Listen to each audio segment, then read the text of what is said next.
you have experience working with renowned artists like Mary J. Blige, Lady Gaga. Like, what has your experience been like working with such high end artists, and what kind of lessons have you taken away from that? There's many people watching this that would aspire to be on that level, and would like to learn the steps of how to get there. I think some of the lessons and unpacking that experience could be very, very beneficial for them to hear. Well, one thing I say about that particular subject matter is relationships. As you know, relationships are based on needs. So most of my relationships that I've had throughout life has just, went from one thing to the other thing. So how I got to those projects and how I was able to do those things were through relationships. You know, yeah, you have to be talented, number one. You have to be excellent, number two. But there's building great relationship with people, and as they grow, you grow. And that's really the thing I would say to take home, because you can be the best person hidden somewhere, but if you haven't created any relationship with anybody, then you're gonna be stuck in that area.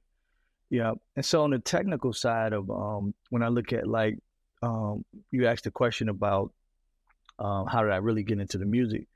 And when you think about frequencies and you think about, I've studied as an engineer and understanding like, how to mix and all that. So if you think about frequency, frequency actually is the sound at the base level. It's like that's the frequency of things. And as you got all these different frequencies and you go up the scale, you start to get into different hertz and gigahertz and kilohertz.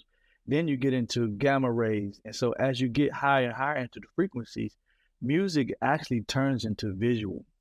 And so that's how I made it to visual, because I started out, producing music and doing a lot of gospel stuff, but I used one specialty skill to get me on the level into those projects, and it was just a need that people needed, and it was called sound design.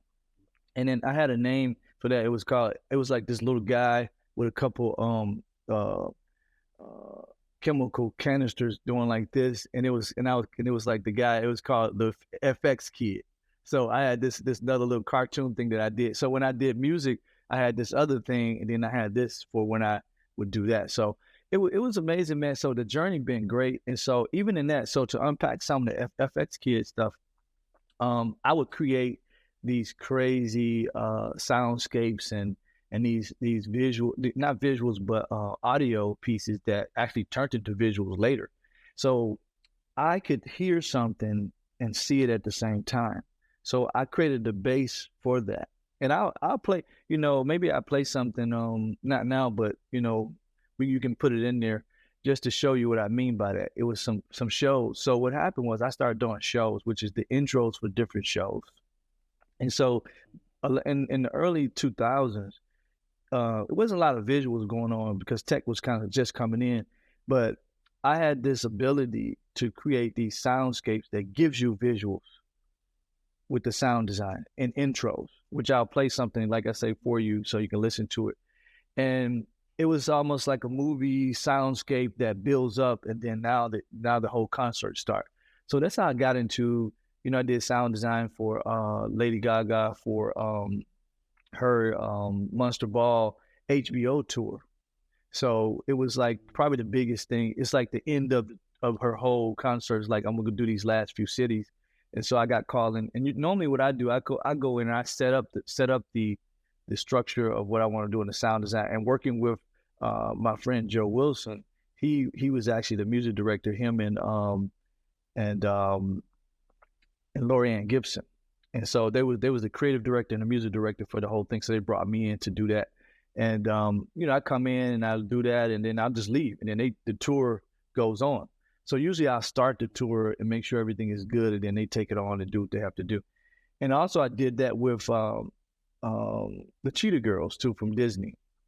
They was on their last tour, and I came in and did what we call those little inserts of the segues in between to make the whole show work glue together. So I mean, it's been a journey, you know what I'm saying? But on it, like those are just things that I've done. So let's get a little more technical into it. So if you ever heard of granular synthesis, when the Matrix came out, the movie The Matrix, it was so much sound design that kind of got me interested in like what is all this stuff they're doing. So I found this plugin called MetaSynth. And what MetaSynth was, it was a plugin that actually you can put a picture inside of this plugin and it would spit back out what that picture from a sound version, what it would be like. And so I found out that that's what Matrix was doing. And so I got into that world, granular synthesis. And then there was this other device called Kima. Kima. It was a Kima.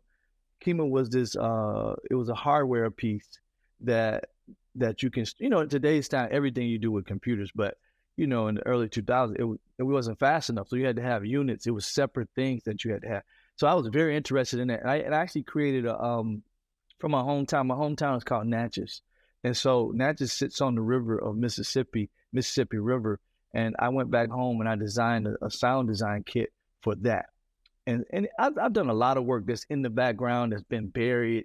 I'm the guy behind the scenes. Nobody really know, but as I progress into the visual aspect, I'm starting to get more presence into that world. I actually never looked into being upfront like that, but now it seems like this is the other part of the season. The double portion has 2 seasons. So this other season is coming to take all the things that I've done and actually flip that into the visual aspect where people can see it and hear. So they're gonna, I call it see, hear, and feel, the 3D experience.